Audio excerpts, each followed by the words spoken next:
بنگهê çêkirina vîza karta ku ew kesên her du qurçên vaksînî wergirtin ew karta wan wergirtî dê bita vîza kart ku ser sistemê cîhanî ew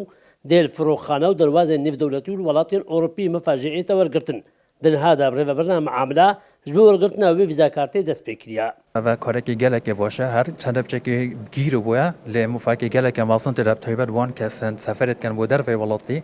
و او کسان در ولاتی چین بس واکسین کورسان دارید بونو نانو کس قطبی دکترای مال ولاتی ایتالیا ایکی حیوانه ادی همی زانکویا همی رستوران تال همی جها اگر تا کارت واکسینه نبید چنا بیت تو تجربه دست بکرنا پروسا ویزا کارت واکسینه نخوشخانه مجی بنگه می آزادی مدهی شنبی دست به پروسه کریه بود درست کرنا ویزا کارتا واکسینه روژه امشین دیف حولاتیه جدم جمرنه اسپیده حتی اکنی رو ام فکرینه هر کسی که قصد در به ولاتی بکتن مطار برپرسê ragihandina saxlamiya dihojî behsê giringiya van vîza karta û ew tiştên pêdivî ji bo wergirtinê dikat. هر کسی که قصد در به ولاتی بکتن تایبت لفروخانه و دروازه سنوری بیتوی ویزا کارت هبیتن چون که به نکره با پروسه که جهانی همی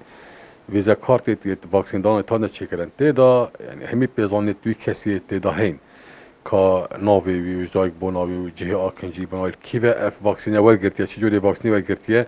همی توی ویزا کارت هم پرگا کوده که لهر جهه که جهانی بیتن دیشت راستا خوزانتن که اوی واکسینه ورگرتیه هر دو جمعیانه بیتویه او کسی که قصد بنگهید مد کردن چون همی بنگهید میت واکسین دانان دی ویزا کارت نشکرن او کسی قصد بکتی پیتبیر سروی هر دو جمار گربین واکسینه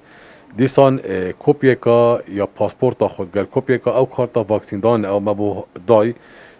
دگل دابن Li Snûrê parêzgeha Duhok 45 bingehên wergirtina vaksînê hene û ji bo ku qerbalaxî serduristkirin û wergirtina vîza karta çênebet. Dê li hemû bingehên wergirtina vaksînê miameleyên rêvebirin û vîza kart ên durust kirin.